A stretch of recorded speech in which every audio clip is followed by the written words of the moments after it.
प्राप्त होती है। मरते समय किसका ध्यान करना चाहिए? भगवान के सब रूप। भगवान कैसे याद आएंगे जब पूरी जिंदगी भर संसार को याद किया है? संसार को याद किया हुआ है तो कैसे याद आएंगे? इसलिए रोज ध्यान करना चाहिए भगवान के स्वरूप का। हे नाभ, हे कमल नाभ, हे नमो पंकज नाभाय, नमो पंकज मालिने, नमो पंकज नेत्राय, नमो पंकजांग्रणे। हे कमल नयन वाले, हे कर कमल वाले, हे चरण कमल वाले। जिनके चरण भी कैसे हैं? कमल के जैसे। भगवान का सब कुछ कमल के जैसा है। आंखें भी किसकी हैं? कमल की। कमल की पंखुड़ियां जैसी आंखें। मुख भी क्या है? मुख कमल है। मुखमंडल भी कैसा है? कमल के जैसा है। शरीर भी कमल जैसा कोमल है। कमर भी कमल की नाल जैसी पतली लचीली है। चरण कमल, कर कमल, वक्ष कमल, सब कुछ कमल के समान है। इसलिए लक्ष्मी को क्या कहते हैं? कमला है। कमल और कमला। लक्ष्मी ने कमल का पुष्प ही क्यों पकड़ा अपने हाथ में? वो और कोई पुष्प पकड़ लेती, गुलाब पकड़ लेती, चमेली पकड़ लेती, गुड़हल पकड़ लेती है? उसने कमल का पुष्प ही क्यों पकड़ा हाथ में? लक्ष्मी के हाथ में कमल का पुष्प ही क्यों है? ब्रह्मा जी के हाथ में कमल का पुष्प ही क्यों है? क्योंकि इस कमल का फूल रखकर उन्हें भगवान की स्मृति बनी रहती है। हर क्षण भगवान को याद करते रहते हैं कि हे कमल नयन, हे कमल नेत्र, हे कमल नाभ, हे कमल लोचन। भगवान का और कमल से किसको याद आया था? कमल से किसको याद आया था? गजेंद्र को। गजेंद्र ने क्या देखा था? कमल की नाल देखी थी, तब याद आई, ओ ठाकुर जी का कमल फूल यहाँ पर है, मैं क्या जीवन बर्बाद कर रहा हूं।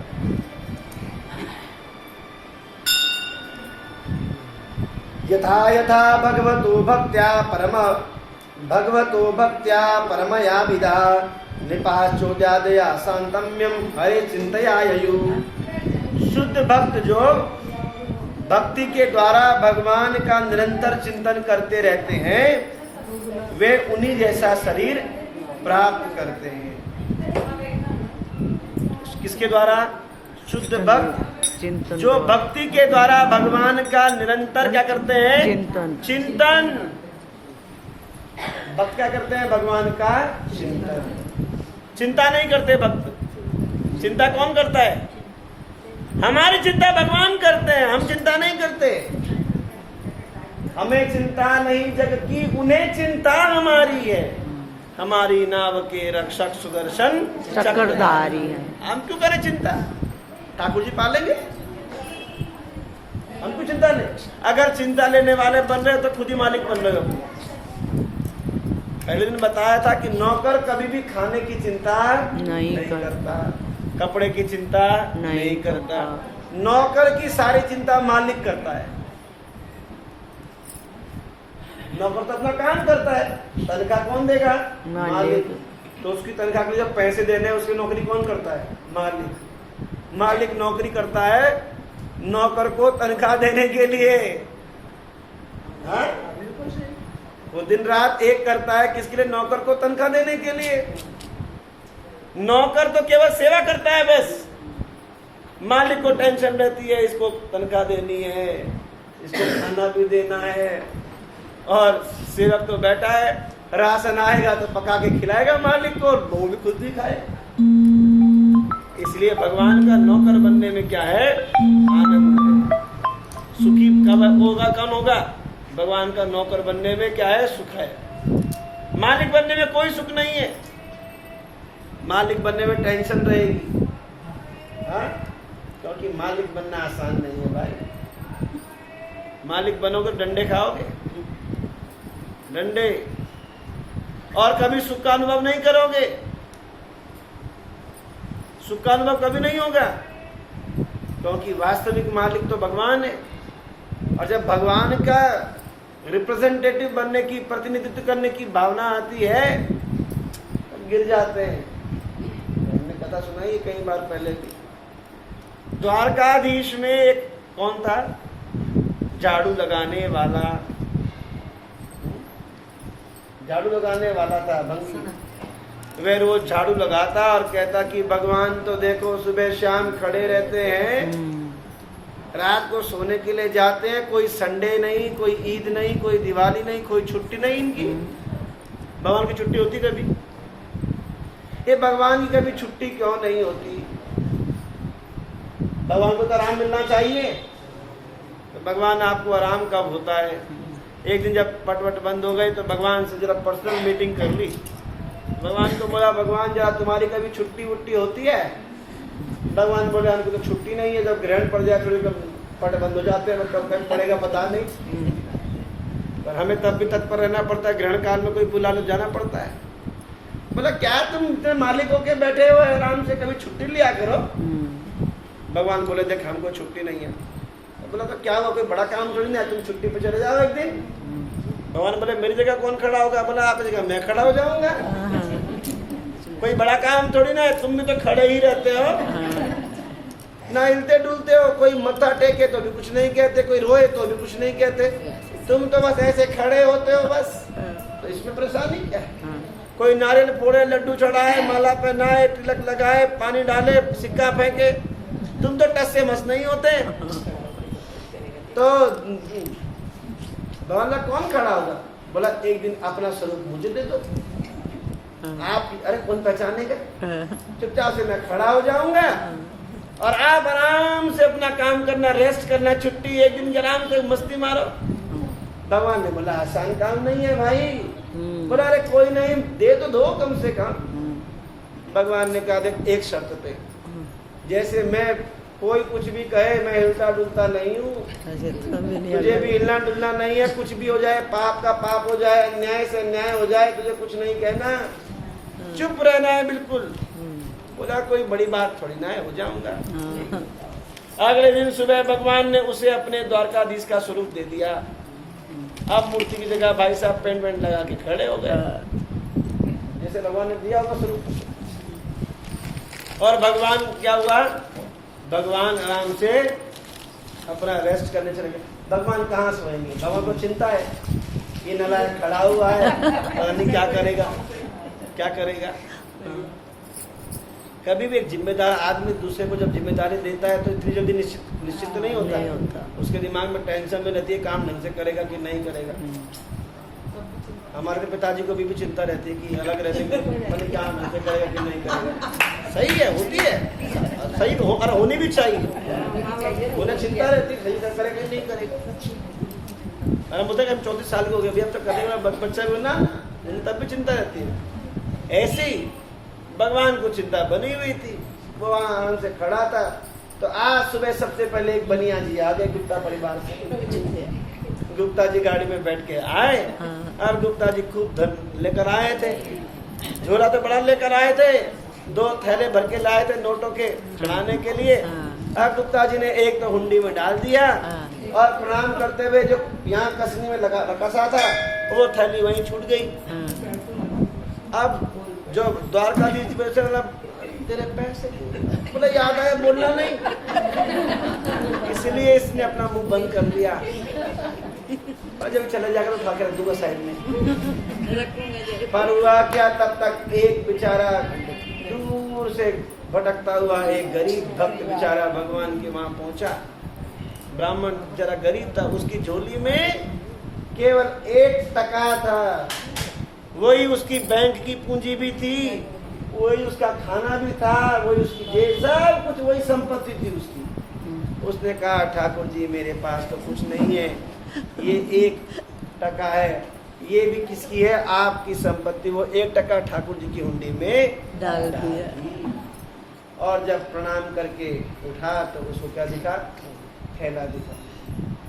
उसने वो थैला उठाया, किसी उसी के हाथ लग जाएगा, इससे बड़े क्या करता है, इस थैले को भगवान की प्रसादी पे है, इसलिए संभाल के रख देता हूँ, ले जाता हूँ साथ में, अगर कोई झूठ खबर वाला है तो दे देंगे बाद में। और ये जब आज का एक दिन का द्वारकाधीश क्या सोचता है, बड़ा 1 रुपया चढ़ाया है और सोच रहा है थैली मैंने प्रसाद में दे दी तेरे को।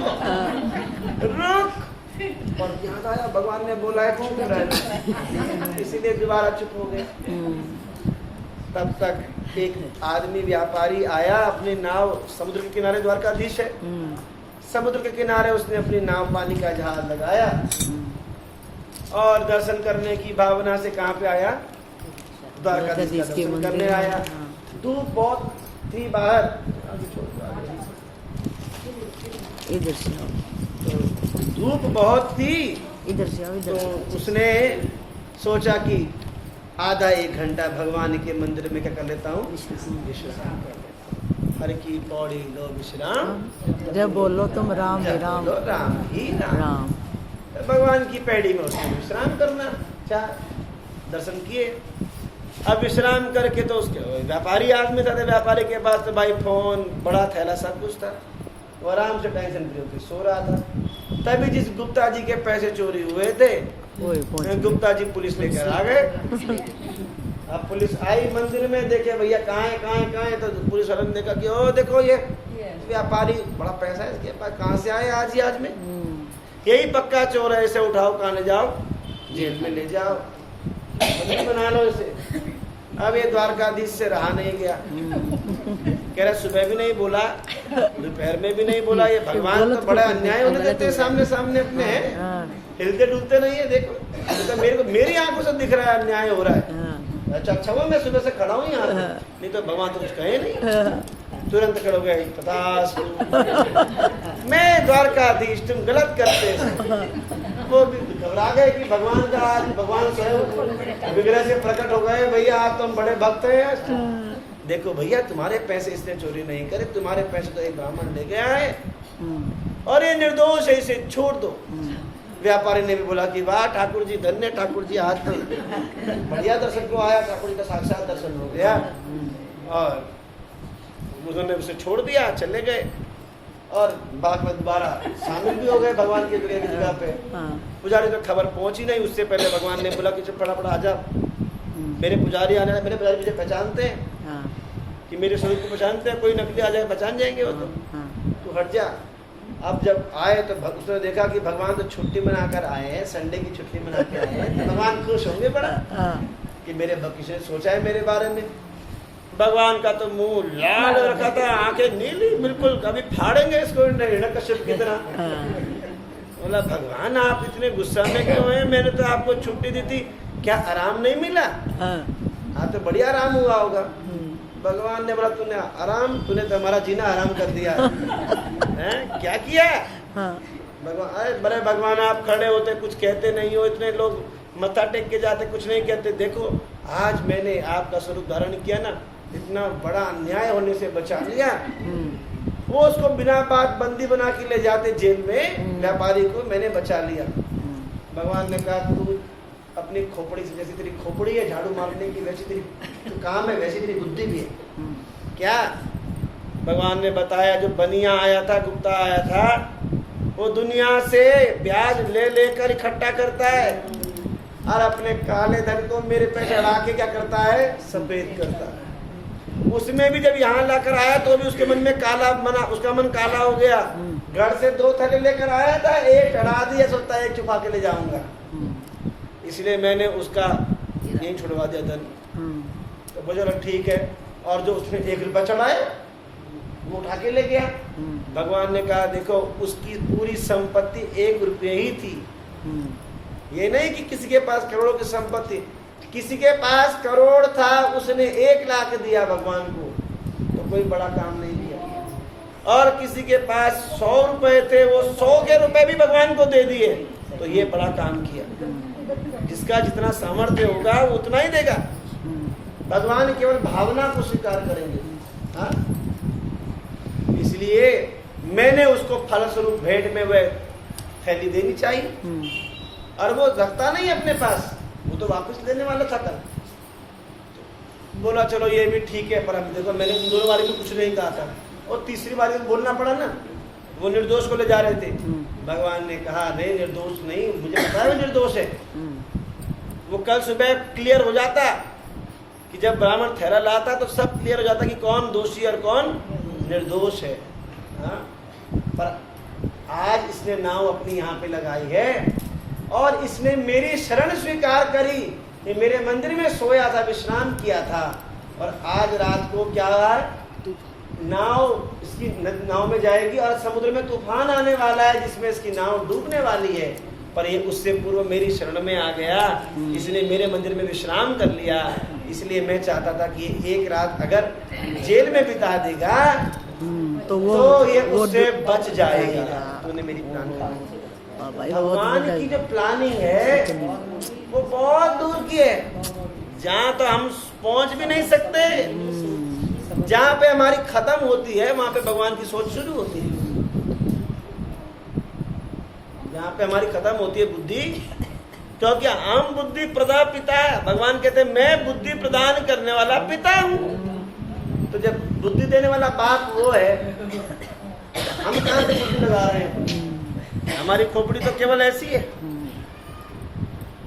भगवान कहते हैं, ब्रह्मा जी कहते हैं, ये सारूप्य मुक्ति कहलाती है। यद्यपि शिशुपाल, दंतवक्र और अन्य राजा कृष्ण को अपने शत्रु के रूप में चिंतन करते थे, किंतु उन्हें भी वैसा ही फल प्राप्त हुआ। किंतु यदि भगवान की निरंतर कोई सेवा करना चाहता है तो वह भगवान के पार्षदों का, जैसे ग्वाले, गोपियां, भगवान के माता पिता, उनके दास, भगवान के धाम के वृक्ष, भूमि, पशु, लता, जल इत्यादि का निरंतर चिंतन कर सकता है। इसका चिंतन कर सकता है भगवान की गैया का, भगवान की बछैया का, भगवान के पार्षदों का, भगवान की बांसुरी का, भगवान के माता पिता का, इनका भी चिंतन कर सकता है। इनके विषय में निरंतर चिंतन करते रहने से मनुष्य को दिव्य पद की प्राप्ति होती जाती है। शिशुपाल, दंतवक्र, कंस, पौंड्रक, नरकासुर तथा शाल्व जैसे राजाओं का इसी तरह उद्धार हुआ। इसकी पुष्टि भी मध्वाचार्य ने की है। पौंड्रके नरकेचे व शाल्वे कंसे च रुक्मिणी आविष्टा तो हरि भक्ता सद्भक्ता हरिमापि। यद्यपि पौंड्रक, नरकासुर, शाल्व और कंस ये सब भगवान के शत्रु थे, किंतु ये सारे राजा उनके विषय में निरंतर सोचा करते थे, इसलिए इनकी भी मुक्ति कैसी हुई? सारूप्य मुक्ति हुई। पौंड्रक कौन था? द्वारका में रहने वाला एक असुर दैत्य, जिसने क्या किया? अपने स्वरूप बना लिया। स्वरूप कैसा बना लिया? भगवान जैसा। सबको कहता कि मैं द्वारकाधीश असली हूँ, ये द्वारकाधीश नकली है। उसने अपने 2 प्लास्टिक के हाथ बनवा लिए, 4 हाथ कर लिए। 2 हाथ उसके थे, 2 प्लास्टिक के हाथ लगा लिए ऊपर से, और अपना पूरे नगर को द्वारका जय विजय खड़े कर दिए। हनुमान जी भी गए थे इसके पास एक बारी, इसको थपेड़ने के लिए, पर हनुमान जी ने कहा कि मैं तुझे नहीं मारूंगा, मेरे भगवान तुझे मारेंगे, मैं भगवान का काम क्यों करूं? कौन है काम मारना तेरे को? ये जाकर कहता है भगवान को, सब कहते थे उसको कि जय द्वारकाधीश, द्वारकाधीश की जय। द्वारकाधीश कौन है? भगवान विष्णु कृष्ण। तो सब लोग उसकी जय बोलते थे, उसके कारण लोग भगवान की जय बोलते थे। इसलिए उसे क्या प्राप्ति हुई? सारूप्य मुक्ति। भगवान के पास जाके बोला, हे कृष्ण, वासुदेव, असली वासुदेव मैं हूँ, मेरे शंख चक्र वापिस दे। मेरा शंख लेके, मेरा चक्र लेके बैठा है, मेरा चक्र वापस दे, मुझे भी अपना काम करने हैं बहुत सारे। भगवान ने 1 दिन, 2 दिन, 3 दिन सुना, चौथे दिन भगवान ने बोला कि आज जरा चक्र चाहिए तेरे को, ले चक्र ले। भगवान ने अपना चक्र फेंका, किसके लिए? बोला पकड़। तो पकड़ता क्या? उसके दोनों हाथ भी कटे, मुंडी भी कटी, काम खत्म। चक्र को संभालना इतना आसान है क्या? इस प्रकार नरकासुर का भी भगवान ने ऐसे ही उद्धार किया था। नरकासुर ने क्या किया था? नरकासुर पृथ्वी से कन्याओं को ले जाता था, उसका प्रण किया था कि मैं क्या करूंगा, 1 लाख कन्याएं जब इकट्ठी हो जाएंगी तब उनके साथ क्या करूंगा? विवाह करूंगा। तो इस नरकासुर का वध भगवान ने कब किया? कार्तिक की दिवाली से 1 दिन पहले, इसे क्या कहते हैं हम? नरक चतुर्दशी। नरक चतुर्दशी के दिन भगवान ने नरकासुर का वध किया। और उसके यहाँ 16,100 कन्याएं इकट्ठी हो गई थी। उन सब कन्याओं को उस नरकासुर के बंधन से छुड़वाया, छुटकारा दिलाया। उसको रूप चतुर्दशी भी कहते हैं, क्योंकि भगवान ने अपना स्वरूप उन सब 16,100 कन्याओं को प्रकट किया, जिसके साथ भगवान ने सामूहिक विवाह कर लिया। हर कन्या का देखिए वर्ण हो गया। और यहाँ पे कहते ज्ञान भक्त को भी वही गति मिलती है। यदि भगवान के शत्रु तक उनका निरंतर चिंतन करके मुक्ति प्राप्त कर सकते हैं, तो उनके शुद्ध भक्तों के विषय में क्या कहा जाए, जो भगवान की सेवा में ही लगे रहते हैं और भगवान के अतिरिक्त और कुछ भी नहीं सोचते। आख्यातम सर्वमेतत्ते यन्मां त्वं प्रविष्टवान् नवघोषस्त्रादीनां हरे सात्मपि दिशाम। तुमने मुझसे पूछा था कि किस तरह शिशुपाल और अन्य ने भगवान का शत्रु होते हुए मोक्ष प्राप्त किया, वह सब कुछ मैंने तुम्हें बतला दिया है। एषा ब्रह्मण्य देवस्य कृष्णस्य च महात्मना अवतार कथा पुण्या वदो यत्रादित्यजो। पूर्ण पुरुषोत्तम भगवान कृष्ण संबंधी इस कथा में भगवान के विभिन्न अवतारों का वर्णन किया गया है। साथ ही इसमें हिरण्याक्ष और हिरण्यकशिपु नामक 2 असुरों का वध का भी वर्णन किया गया है। विभिन्न अवतार कौन कौन से भगवान के कैसे हुए? अद्वैतम अच्युतम अनादिम अनंत रूपम आद्यम पुराण पुरुषम नव यौवनम च वेदेषु दुर्लभमदुर्लभमात्म भक्तो गोविंदम आदि पुरुषम तमहम भजामि। मैं उन पूर्ण पुरुषोत्तम भगवान गोविंद की पूजा करता हूँ जो आदि पुरुष हैं, अद्वैत हैं, अच्युत हैं, अनादि हैं, अनंत रूप से विस्तार है जिनका।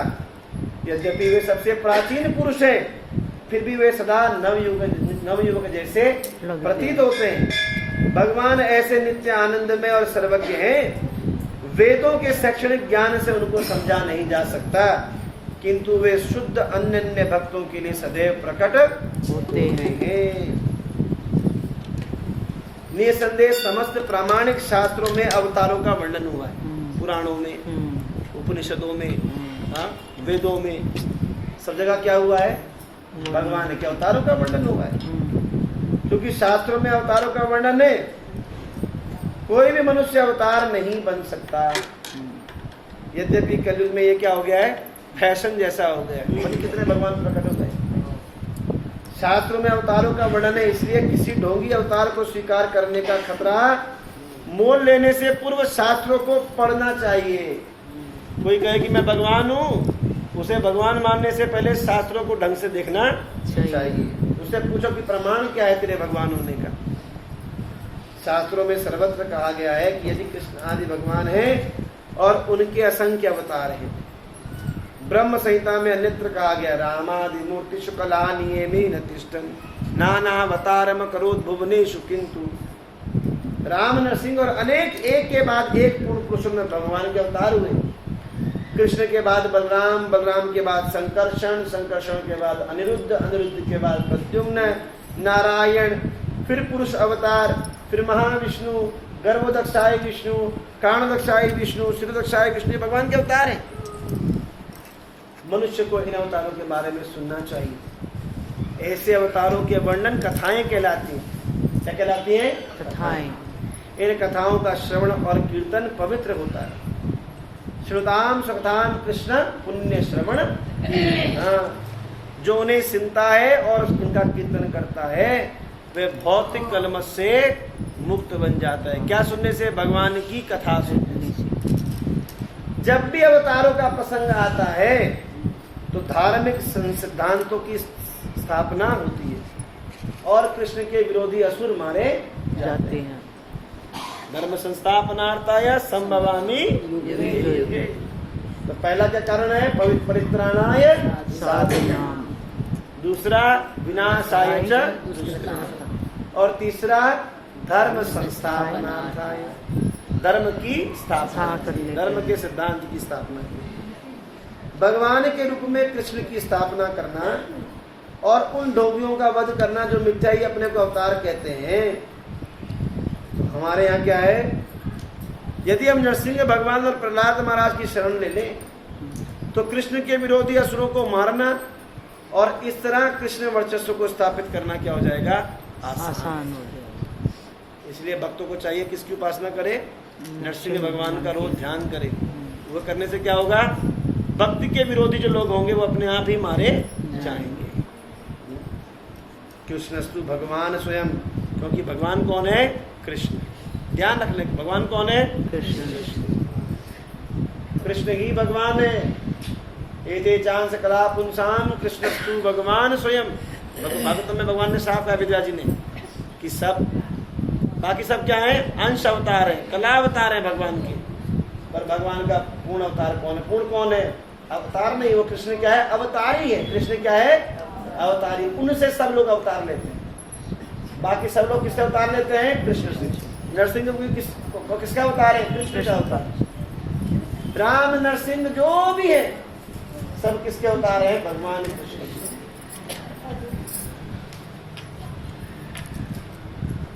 असुर ने कश्यप के पास स्वयं ईश्वर बनने का प्रयास करने के अनेक साधन थे, किंतु प्रहलाद महाराज ने अनेक प्रकार से प्रताड़ित किए जाने और धमकाए जाने पर भी अपने शक्ति संपन्न पिता को ईश्वर मानने से स्वीकार नहीं किया। सब साधन थे उसके पास, हिरण्यकश्यप के पास। राजा बन गया था, इंद्र का साम्राज्य भी छीन लिया था, स्वर्गलोक भी ले लिया था पूरा। तो क्या बन गया था? भगवान मान लेते उसको। पर अपने पिता को भी ऐसा देखकर प्रहलाद ने भगवान स्वीकार नहीं किया। हमें प्रहलाद महाराज के चरण चिन्हों पर चलते हुए ऐसे सारे धूर्तों को अस्वीकार करना होगा। जो धूर्त लोग हैं अपने आप को भगवान कहते हैं, हाँ, भगवान होने का स्वांग रचते हैं। हमें कृष्ण और उनके अवतारों के अतिरिक्त और कुछ भी स्वीकार नहीं करना चाहिए। भगवान के अलावा और किसी को भगवान स्वीकार करना नहीं। हाँ, देवी देवता मान सकते हैं उन्हें, पर वह भगवान नहीं हो सकते। और कोई कहता है भगवान, तो बोलो प्रमाण क्या है? प्रमाण क्या है उसका? शास्त्र में कहीं ना कहीं उसका प्रमाण होना चाहिए। यह कथा महाभागवत प्रहलाद महाराज के गुण, उनकी दृढ़ भक्ति, उनके परिपूर्ण ज्ञान और भौतिक कलमश से पूर्ण विरक्ति का बखान करती है। इस 7 दिन में किसका बखान किया हमने? प्रहलाद महाराज का। और भगवान के भक्त से ही भगवान की कथा होती है। अगर भक्ति नहीं होते तो भगवान की कथा कौन करता? और भगवान की कथा करने वाले तो लोग मिल भी जाते। भक्ति नहीं होते तो भगवान लीला किसके साथ करते? हाँ? भगवान तो अपने धाम में ही बैठे रहते। तो सृजन पालन और संहार के कारण स्वरूप भगवान का भी वर्णन करती है। प्रहलाद महाराज ने अपनी स्थितियों में भगवान के दिव्य गुणों के साथ यह बतलाया कि किस तरह देवता और असुर के आवास घर भगवान के निर्देशन से ध्वस्त हो जाते हैं, चाहे वे भौतिक ऐश्वर्य से कितने भी भरे पूरे क्यों न हो। रावण की सोने की लंका कैसे हुई? उलट पलट लंका सब जारी, है ना? उलट पलट लंका सब लगी आग, लंका में हलचल मची थी, तो कुटिया विभीषण की कैसे बची थी। लिखा था उसी में महामंत्र प्यारा, लिखा था उसी में महामंत्र प्यारा। हरि ओम तत्सत, हरि ओम तत्सत, हरि ओम तत्सत, हरि ओम तत्सत। इस सब का मतलब क्या है? हरि ओम तत्सत। इसका मतलब क्या है? आप ही। हरि मतलब परमात्मा, ओम यानी कि प्रणव स्वरूप, तत् हरि आप ही प्रणव स्वरूप में भी तत् यानी कि ये, और सत मतलब सत यानी कि शाश्वत है। भगवान ही क्या है? शाश्वत है। भगवान ही, हरि ही शाश्वत है। ये मानना, यही क्या है? महामंत्र है। तो विभीषण की कुटिया में क्या लिखा था?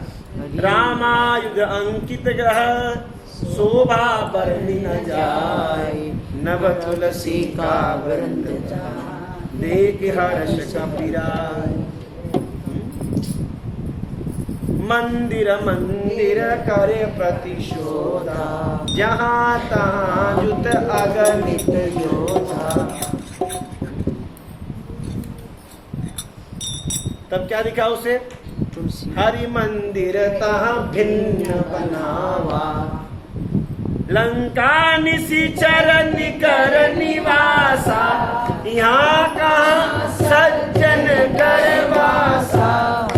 यहाँ कौन सज्जन होगा? पर क्या दिख रही थी?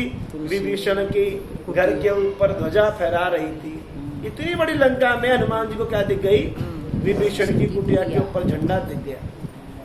झंडा के ऊपर क्या दिखा हुआ था? श्री राम। श्री राम लिखा था, राम। विभीषण के सारे, रावण के सारे दूत पहुंच गए रावण के पास। आप राम को शत्रु मान रहे हो और आपके भाई ने तो अपने घर की दीवारों पर भी शत्रु का नाम राम राम राम लिखा हुआ है और सुबह शाम राम राम राम करता रहता है। रावण ने बोला दूत को पकड़ के लेके आओ। आया विभीषण रावण के पास। बोलो भैया कैसे बुलाना हुआ? तो शत्रु का नाम लेता है। बोला कौन शत्रु का नाम लेता हूँ? तो शत्रु ने अपने घर की दीवारों पर शत्रु का नाम लिखा है, क्योंकि रावण अपने मुंह से नहीं कहता राम का नाम। बोला मैं किसका नाम लेता हूँ? ओ राम। अरे सच में शत्रु का नाम लेता है। बोला अरे प्रभु जैसे ये लोग हैं वैसी आपकी इनकी बुद्धि भी है। मेरा तो स्वामी कौन है? राकारति रावण मकारति मंदोदरी, रा से रावण और माँ से मंदोदरी। मेरे तो माता पिता माए बाप सब आप ही हो। अब रावण मंदोदरी लिखने में दीवार में काफी जगह पड़ती है। रावण फिर मंदोदरी, तो रावण में 3 अक्षर, मंदोदरी में भी 4 अक्षर। इसलिए मैंने क्या किया? रावण का रा ले लिया, आगे का भाग ले लिया और अपनी माता स्वरूपी मंदोदरी माता का भी माँ ले लिया। इसलिए मैं राम राम करता हूँ। रावण ने बोला अरे दुष्टों, मेरे भाई को ऐसे बेवकूफ बना रहे थे। अगर तुम इस भावना से राम नाम करना चाहते हो तो तुम सब भी राम राम करो आज से। सब लग गए राम बहुत राम बढ़िया, ताली बजा दो, ताली बजा दो। सब लोग राम राम करो। और हम सोचते हैं हम अगर भगवान का नाम जप करेंगे, जप करते कैसे करना चाहिए जब? हरे कृष्ण कृष्ण कृष्ण हरे हरे, हरे राम राम राम हरे हरे। आपके कान आपके नाम को सुने। फिर लोग बोलेंगे, पड़ोसी बोलते हैं कि क्या मन में क्या करो? क्यों करे मन में? तुझे परेशानी है तू उठ के चले जा। जिसको भगवान का नाम से परेशानी है उसे उठ के चले जा। अरे वहां तो परेशानी है। लोग फिर बोलते हैं नाम माला करते हैं तो लोग हमें बड़ा टोकते हैं। अरे कोई नहीं, जब चुपचाप से मन में करते रहो तब क्या पता लगेगा किसको तो नाम भगवान का नाम जप रहे हो। बोलो कि तुम्हारे नाम का जप कर रहे हैं। उनको बोलो तुम्हारे नाम का जप कर रहे हैं। जब हम जामिया में पढ़ाते थे, जामिया मिलिया इस्लामिया में पढ़ाते थे, तो वहाँ सब तो इस्लाम का स्टाफ होता है सारा, मुस्लिम होते थे सारे। तो अब हमको भी जब करना होता था वो तो सब अपनी तस्वीरें लेके लगे होते थे, ला ला ला ला ला ला ला ला लगे होते थे सब। अब हमें भी जब करना है तो हम कैसे करें? हम भी अपने झोली माला लेके बैठ जाते थे। तो हम अपने तो लगे रहते थे हरे कृष्ण में। जैसे कि तुम क्या, अरे आप क्या कर रहे हैं सर? हम भी तस्वीर पे ला ला ला ला करते हैं। बोला अच्छा सर आप भी करते हैं ना, तुम भी हट जाओ हमारे साथ में। ठीक है, उनके साथ बैठ के वो अपना करते हैं, ला ला ला ला हरे कृष्ण कृष्ण कृष्ण। अगर बोलेंगे हरे कृष्ण करो तो करेंगे नहीं, परेशानी बनेंगे। इसीलिए वहाँ पे बोलो ला ला ला ला, हाँ जी हरे कृष्ण राम राम राम राम हरे। चालाकी से वो प्रसाद नहीं खाएंगे कभी भी। वो लोग प्रसाद नहीं खाएंगे, भगवान का प्रसाद है वो काफिर कहेंगे हमारे को। तो क्या करना होता है? भगवान का प्रसाद, हम तो उसके प्रसाद खाते नहीं, कुछ कुछ खाते नहीं। भगवान को भोग लगा लगते, बोला आप तुम्हारे पनीर बना के लगाए, शाही पनीर बढ़िया खाओ।